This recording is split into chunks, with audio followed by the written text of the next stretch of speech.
Welcome, everyone. It's a Wrap with Rap. I'm your host, Ron Rappaport. This podcast features people who have overcome life's challenges and adversities, people who can inspire, motivate, and educate us on an assortment of topics. My guest today is Dorothy Graham O-Dell.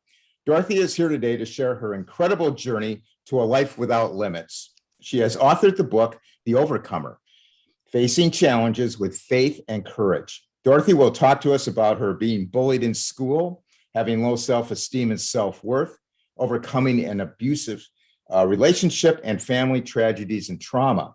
Dorothy has spent many years living her life as others wanted her to. She has found out how to be authentic to herself, and she has overcome so she can help others to do the same. By sharing her story with us, hopefully we will become overcomers to our various unique life situations as well. From Windsor, Ontario, Canada, welcome, Dorothy, to the It's a Wrap with Rap podcast. Thank you so much, Ronald, for having me. It's an absolute pleasure to get to know you. Oh, it's an honor to have you. Dorothy, let's start at the beginning. Where did you grow up, and what were your early years like pertaining to your school years, and describe your family life? Sure. I grew up in a small town called Essex, Ontario, which is not too far from where I am in Windsor right now. Okay. And it's went from there to Tilbury, Ontario, which is even smaller. I started there in grade 2. And I had this, I don't know if you call it an eating disorder. I wasn't eating. And then all of a sudden, so my parents took me to the doctors and they put me on some medication, which made me eat. And I wish I had the antidote to that, because since then, it's like I haven't been able to stop. So with that, came the bullying from my peers in school, and just really had very low self-esteem growing up. And it was hell, basically. And yeah, I don't remember telling my parents too much about it, because they were dealing with their own thing. My parents, it seemed like, were ill with one thing or another. My mom had went undiagnosed 20 years with angina and lupus, and my dad had a stroke very early in his 30s. So it was just like, I guess you could say, constant chaos. But Yeah. I mean, we came from a loving family. Like, we all stuck together. It seemed like it was always one thing after another. Well, let's talk about the challenges you have had to face and how they affected you and led you to your all-time low and the need to find yourself. So let's start out with your parents' illnesses. You said, I think your mother had some heart issues, and your dad had some, did he have heart issues, or I know he had. Yeah, well, he had his first stroke at 30, and then they both had diabetes as well.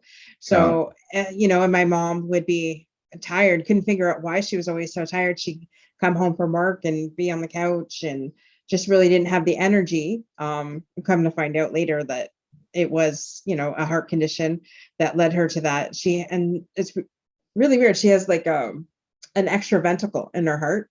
So it's enlarged, and there's an extra one there. Wow. So, I mean, she had a lot of different things going on, and she's just, constantly tired. So I felt like, to overcompensate, I would be, doing the chores, cooking, cleaning, things like that. And I guess you could say I grew up very quickly, taking care of everybody. And it feels like that's what I've spent my entire life doing, has been taking care of other people. So in other words, they couldn't really do their parenting duties that much due to the illnesses. Yeah, exactly. Yeah. Yeah, I was cooking and cleaning at a very young age, and very independent. Yeah. Now, there was a family trauma, I understand. Yes. My uncle took his life 24 years ago, Christmas Day. He had a lot of different mental health issues, obviously, and had did something in his past that he, I guess, couldn't handle anymore. And so he decided to take his life. He disappeared on Christmas Day, and we did not find the body until March of the following year. Wow. Yeah, so it was it was nothing for him to pick up and leave. So at first we really didn't think anything of it. We just thought, he was missing. And then we called the police after a little while. I don't even remember how long before we called the police, and they found notes and things like that. So we knew that. And then, so we put out a plea, obviously, to the public to see if they had seen him. And some people had said that they had saw a gentleman walk out to the marsh, and the police were out there looking, and they had found a coat and things like that. But the coat was wet, so it was a different color than when it wasn't. And so my dad's like, oh no, that's not my uncle's coat. And turned out it was. My dad and I even had went looking out there around that area, and where they found the body, if we would have took 10 more steps the other way and went into the marsh, she was like right there. Wow. So yeah, he drowned. Took some medication so to numb it out, and drowned is basically what had happened. And yeah, it's one of those things that it's like you never forget.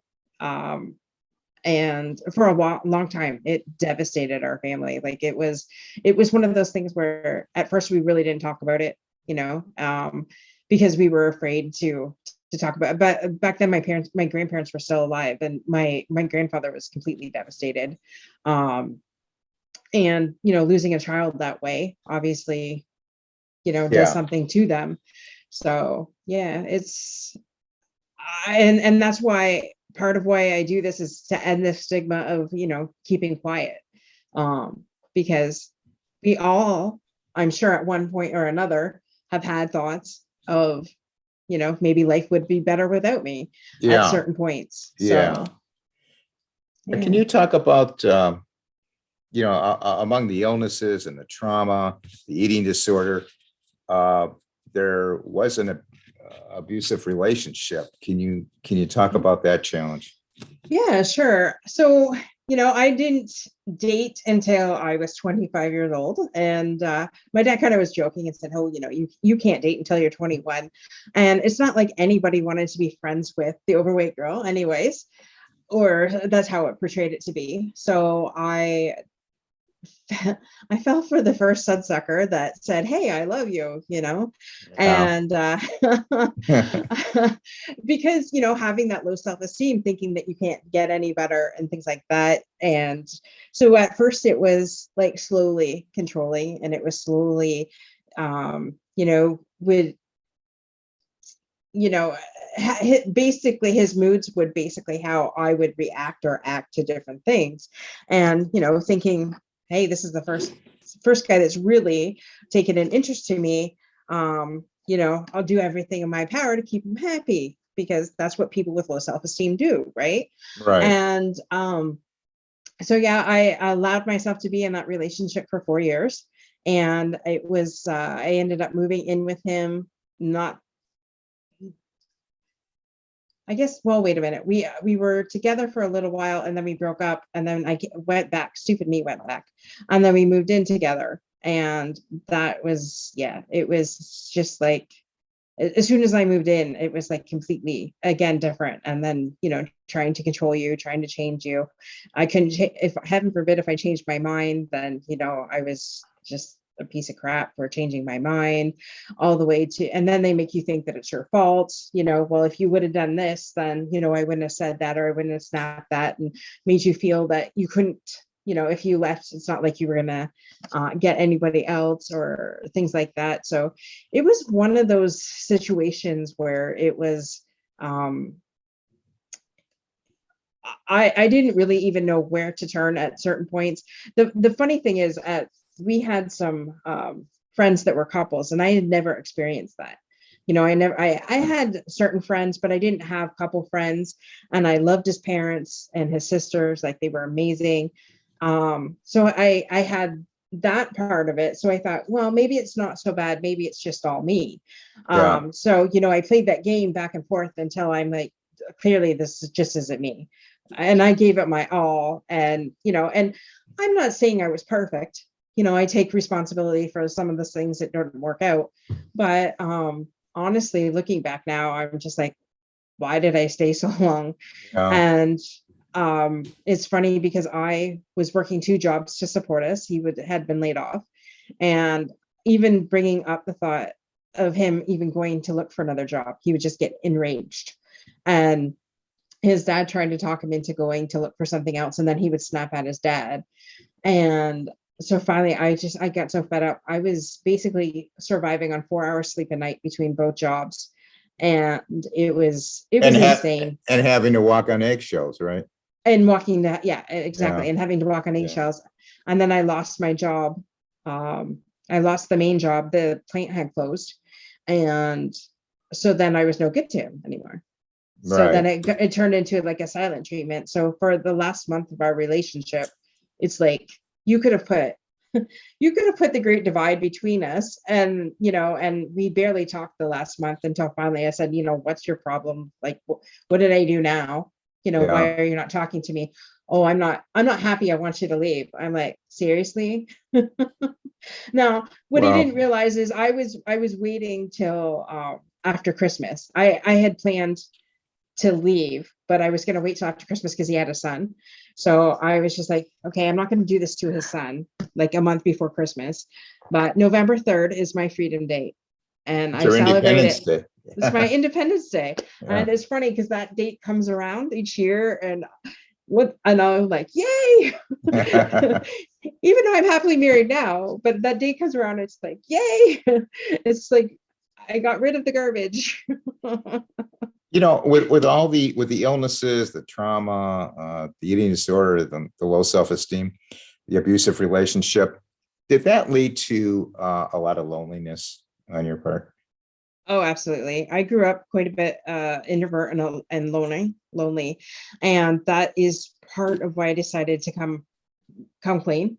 Right. And come clean meaning like share my story, because I know what it's like to be quiet or to be alone and to have just your thoughts. And growing up, I didn't have a whole lot of friends, and because no one wanted to be friends with me, and I really wasn't outgoing back then because for obvious reasons, like at school it was like hell, it wasn't pleasure. um so I did hang around with a couple different girls, but like when people would say stuff to me, it's not like they would stick up for me. No So it was support. no support. No support. So it was easier just to stick by myself, put my head down, read a book is what I was doing. I would basically read a lot back then. So yeah. And so there's probably a lot of people out there that can relate to what you were going through. Uh, how did you change your attitude and start speaking up for yourself? How long did it take you to work on yourself to get inner healing? And did anyone help you? Did you have coaches or church counselors, or did you just do it by yourself? Tell us how that happened. Oh, that's a great question, because in that abusive relationship is where I found God and where I found a support system. So I had joined a financial services company, and this lady was heavily involved in our church. And she invited me out to her church and invited me out to some networking events. And she ultimately invited me to a Bible study in her home. So I attended all of that. And in our church at the time, they had what's called Theophostic Prayer Ministry, who is facilitated by Ed Smith. So I decided to, seek that. It was a free counseling service. Basically, it's like an inner healing type thing, getting your lie-based thinking to bring the truth to the lie-based thinking of what you're experiencing, and just really doing some inner healing work. And so it started there. And as well as within the Bible studies, it was also in there. Met some amazing women that were a great support system. I had a spiritual mother at the time that helped dig me. Her birthday and I are like 3 days apart, I think. So she took me to this event. It was a Danny Johnson event, and she is a Christian leader, motivational leader, coach. And I went to that event, And that's what had started changing my life, and thinking, okay, get outside of myself. And I was, to be truthful, Ronald, I was really like at my lowest. Like if somebody would have said, here's the gun, pull the trigger, there probably would have been a time that I probably would have done it. But I knew that wasn't what was in my calling, because I knew my uncle had, took his life, and I wasn't going to do that for my nephews. And it's funny because I had a picture of the boys done back when they were really young. And every time I thought like giving up, I would either look at the picture on my wall, or I would have a visual in my head. And every time I wanted to give up, I would bring that picture to the forefront of my mind. And I knew that I could never do that. So I just decided, no matter what, from that moment on, it was nothing but personal development and getting myself out of the hole that I was in. And I just would not stop. And I'm not saying there were moments that, I just kept to myself. Sure. But I tried like every day to improve from the day before. And so after I went to that event, there was a guy there that was this big beefcake. Like, this guy was handsome as handsome, and he had a beautiful, amazing fiance. And this other friend, her name is Suzanne, and they both said to me, your smile lights up the room. If you could just get past being so bitter about this situation that I was in, about leaving that a relationship, right, you could change the world. So in the back of my mind, I'm thinking, okay, this big, handsome dude just told me this, and we became friends. His name is Tommy. We're still friends on Facebook, and we keep in touch every once in a while. He was a football coach for a college football team in Ohio, and a Beachbody coach. So, well, Tommy gave you hope, didn't he? Yes, Tommy gave me hope. And I thought, Right. if Tommy could say this to me, because Tommy actually was a big guy before. Like he was, I don't even know how much his heaviest weight was, but he lost a lot of weight, and he had the same self-esteem issues that I had. So I thought, if Tommy can do this, I can do this. So, keeping that too in the back of my mind. So I had lots of positive reinforcements. And then it just seemed like as I got through each section, it's like God had put me in the direction of somebody else that I needed, to get me to the next level and to get me to the next level. And last year I found this woman, her name is Jennifer Sahari. And I was trying to get on somebody's podcast, and this woman that had the podcast said, you need to speak to Jen Sahari. And Jen Sahari was put into my life to bring 7 other incredible women into my life that has transitioned me all last year, getting me through my dad's cancer scare and his death, which was devastating. Almost took me out again, but didn't. I just kept going, putting one foot in front of the other, and just really being a support. And those ladies that we meet Saturday mornings, they're just an amazing support. So I encourage you that if you're going through something, reach out to somebody that is not going to let you stop, because and that's the whole point. You can't do it alone. No. And this podcast was set up to give people hope. So people out there listening to this are listening to your story, and there might be a lot of people out there with similar stories, and hopefully we can reach some of them. Exactly. And that's always been my goal. And it's just amazing how you said that you met these people. And I always say on the podcast, don't say, why is this happening to me? Say, why is this happening for me? Mm-hmm. And if you have that attitude, even though something may be negative, there's going to be a positive to it. And that's what I've always found. A door is going to open if you stay positive. Yeah. You talk about self-care. What led you to discover the power of self-care? and tell us about your concept of self-care and any tips for the audience out there about it. Sure.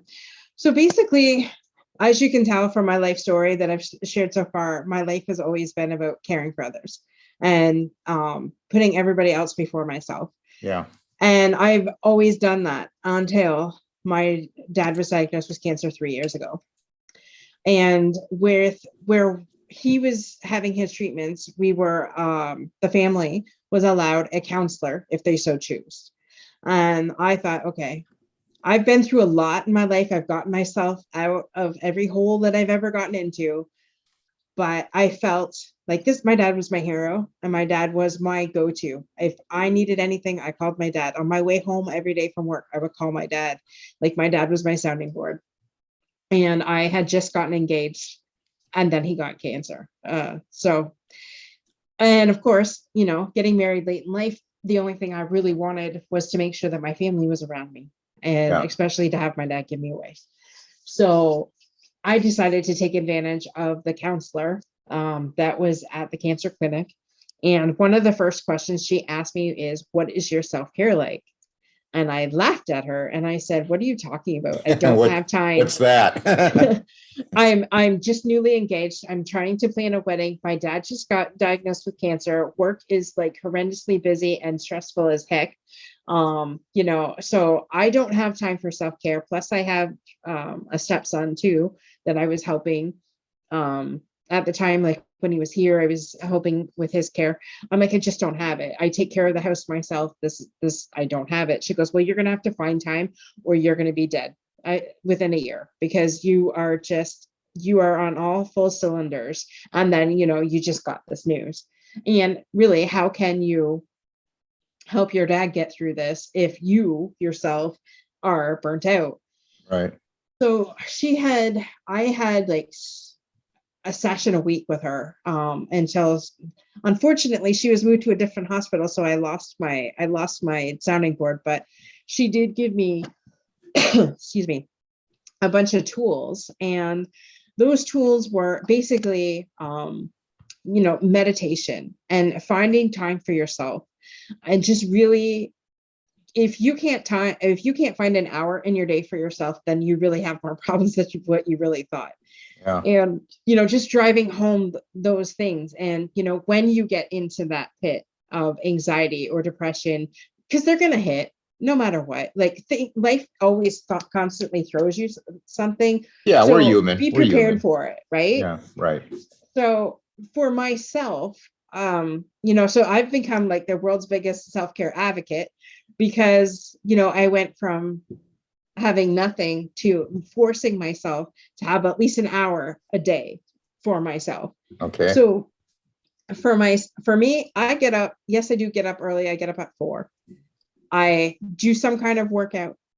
I do my meditation. And then I do 5 to 10 gratitudes, something I'm grateful for. Because if you start your day up with gratitude, it sets your day. It sets your entire day for more of it, right? Sure. And I've also just incorporated 3 wins. So what were my wins for the day? And then what am I going to set up my wins for tomorrow? So I'm constantly making sure that I'm in a constant winning mode is what I've set my life up to be. And, if I don't get those 3 things done, what did I learn from it? Because learning from it is also a win.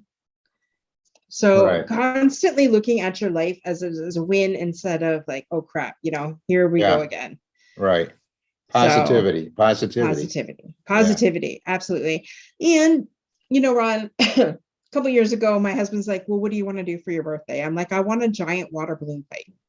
So yes, 43 years old, we're out in my backyard and we had a family water balloon fight. Now my husband's got 19 people in his family, so it's not a small family. And we're out there and we're having fun. Everybody at first thought, you're insane. Like, you're insane. But everybody had fun. And then afterwards, they thanked me for it. So, Sure. Do something that you love. I love dancing, even if it's putting your earbuds in and dancing around the kitchen. Who cares if you look like an idiot? Like, who cares? You're enjoying yourself. Right. Exactly. Exactly. Yeah. Now, we talked about, before we went on the air, about your mentoring people. How do you go about mentoring others to have your mindset to help others and take up that overcomer attitude and expand on what is the overcomer attitude that you teach or your mentor? Right. So basically, how I do that is I also have, I do it in a couple of different ways. So I usually daily, I do like a motivational or inspirational video. So that is always on my social media channels. Okay. Whatever God puts on my heart is what I talk about. And if there's no video that day, then he's telling me to be silent. So, so I do that, as well as I believe everybody has a story. So yes, I wrote my book. I wrote my life story about how I overcome, but I also believe that each one of us has a story. And I believe our lives are 100% connected to other people. So if we stay silent, we could actually be doing a disservice to somebody else. And that's Correct. why I am really huge on getting people's stories out there. So there's three things I do. I have a Monday night show. It's called the Unstoppable Overcomers, which I have other amazing overcomers on the show that share their story. And then they share how they've overcome, but also how they help others to overcome, because I'm a big proponent of giving back. I'm Sure. constantly giving back to my community and things like that. The second thing is I wanted to give back to the business owner, because I believe that sometimes business can be tricky and things like that, and not everybody is 100%. I say we should just all collaborate and be this together, is what I think, but that's not how everybody thinks. So I have a Wednesday show called Power Half Hour, Unstoppable Business Owner, which highlights and showcases a business owner. They have to, tell me what they do, three things that they have overcome to get them to where they're at in business, and three things they help their business owner or their client overcome. And then it's just like a conversation like we're having right now. But I just wanted to give back and just highlight these amazing business people that are out there hitting the pavement. And they can advertise on my show. That's one thing they can do, but not necessary if they don't want to. And another thing I do is, because I'm an author, I know what it's like to, you write your book and then what's next, right? Right. So by the time this show airs, I will be doing book reviews and helping those authors get the word out about their stories, their books. So I'll be doing book reviews. There's be different packages where they can go from just putting it on my website to actually having a professional interview done with them, promoting and highlighting them and their books. So That's awesome. well, thank you. So yeah, I've thought of everybody from the average ordinary Joe to the business owner to the author. And believe it or not, Ron, this is my ultimate dream, is to have my shows syndicated and to be on national television for the world to see. Because I Wow. truly believe that this is what the world needs. The world doesn't need more Maury Povich. Not that that's a bad show, but I think the world needs more positivity. So I'm also getting together a pitch to get onto national syndicated Wow. That sounds shows. great. That sounds great. Dorothy, what sparked your interest or desire to write your book and open up to being vulnerable in public about your life? And what inspired you to write your story, The Overcomer?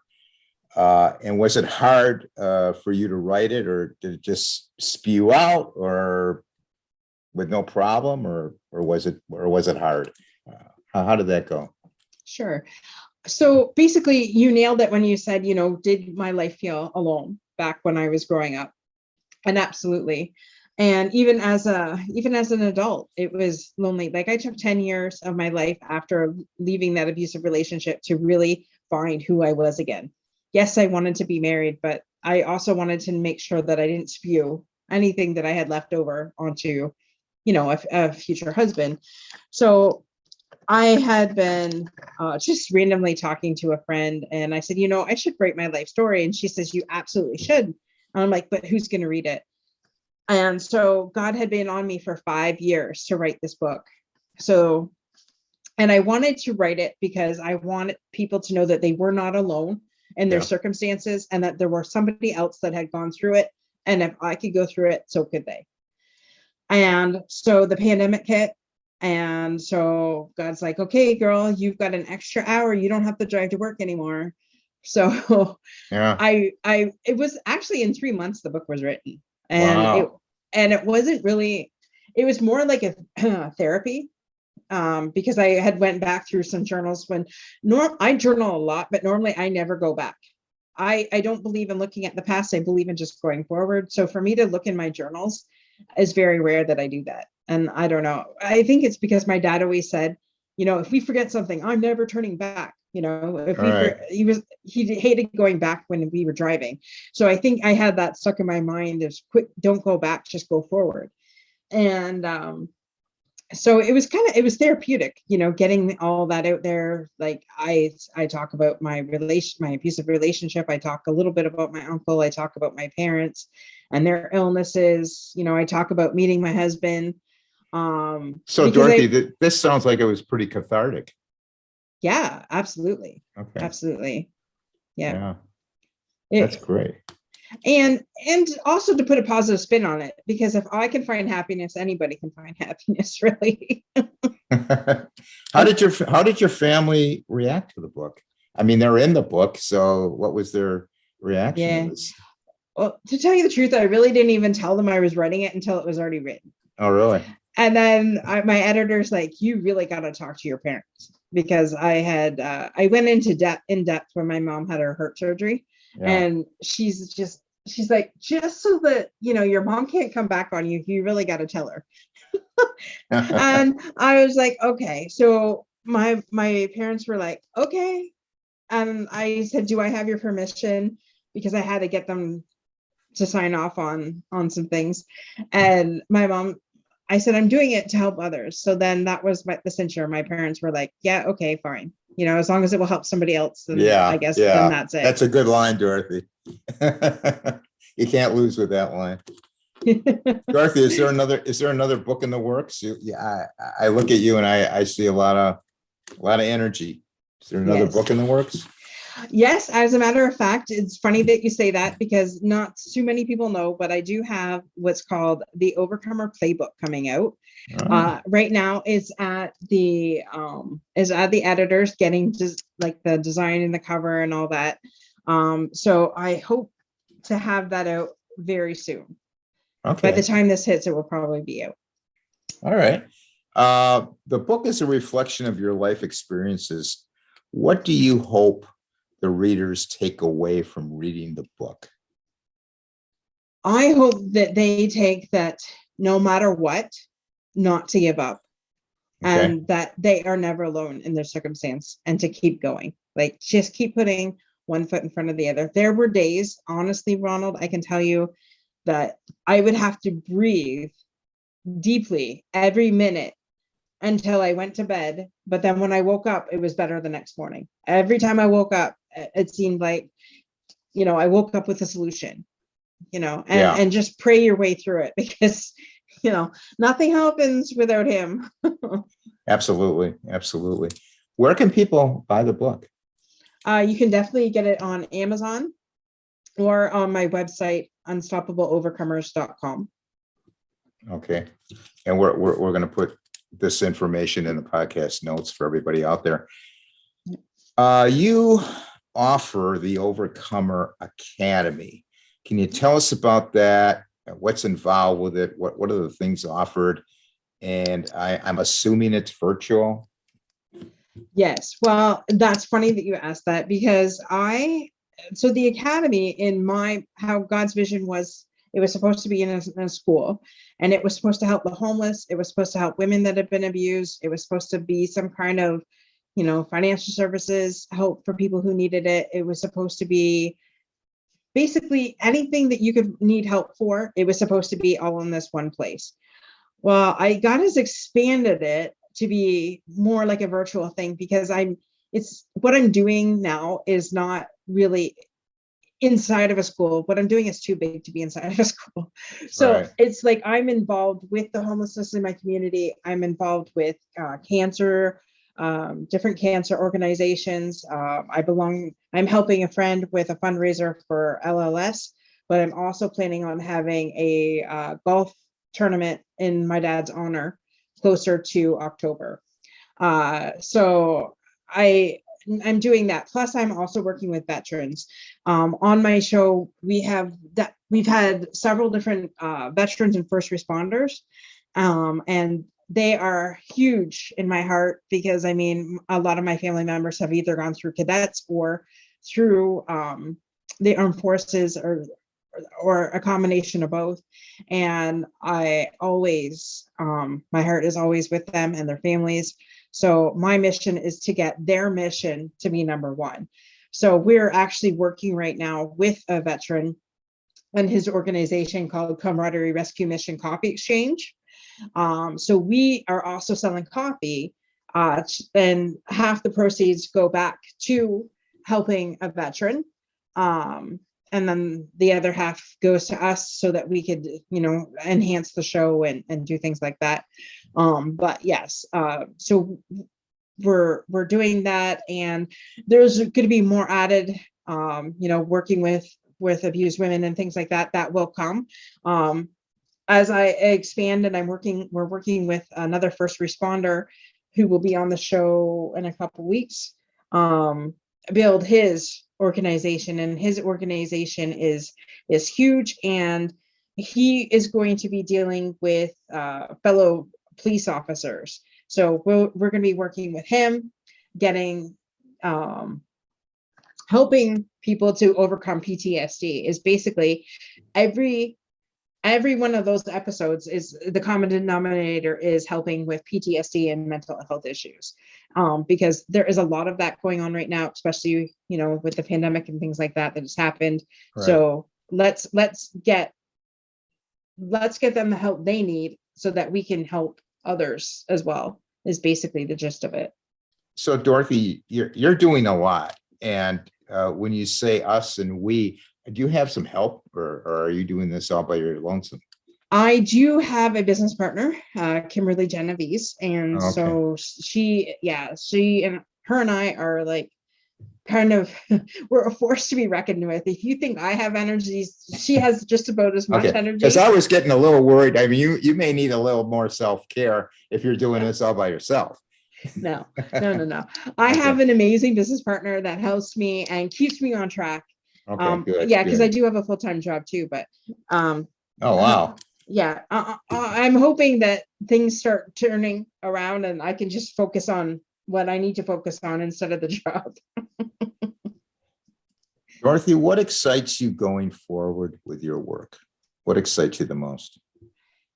My excitement is in helping others. So I know that we're on a path to create 1 million people being free from fear, from whatever stopping them to getting to where they want to be in life. So, and when I think of the future, I think of this giant production company that we are in the works of creating, that are going to help these people share their story to the masses. So you got to start small to get big. So we're starting small to go big. And that excites me. It excites me to know that millions of people's lives will be transformed. That's what excites me. That's great. Dorothy, please leave us with some last minute words of wisdom for our audience out there. Right. Definitely never give up. Find your why and keep it in front of you like a carrot. Reach out to people for help. Surround yourself with amazing, incredible people that will not let you get up on yourselves, for sure. Okay. Definitely good advice. Where can people contact you, Dorothy? You can definitely contact me on LinkedIn. Is my number one place. Is where I'm at all the time. Dorothy Graham O-Dell, and Facebook, I'm on there, Dorothy Graham O-Dell. and my website, unstoppableovercomers.com as well. Okay, you said LinkedIn was Dorothy M. Graham O-Dell? Dorothy Ann. So Dorothy and then ANN. Okay, Dorothy Ann Graham Yeah. O-Dell. Yeah. And Facebook is Dorothy Graham O-Dell. Yes. And the website is unstoppableovercomers.com. For everybody out there listening, that's all going to go into the podcast notes, so you don't have to take notes right now. Thank you so much, Dorothy, for being on the podcast, for sharing your story, and for giving us your insights into the work you are doing to help as many people as you possibly can. Your work is originating from above. It is truly a godsend, and I wish you all the good fortune and success in the world going forward. Comments and suggestions to improve the podcast, you can email me at itsarapwithrap@gmail.com. We have a Facebook page and a Facebook group. Our group is growing very well. We're almost up to 800 people. That's It's a Rap with Rap. Instagram, It's a Rap with Rap podcast. All the episodes are on YouTube. It's a Rap with Rap, the podcast uncut. Thanks everyone for listening. Please stay safe. And for now, it's a wrap.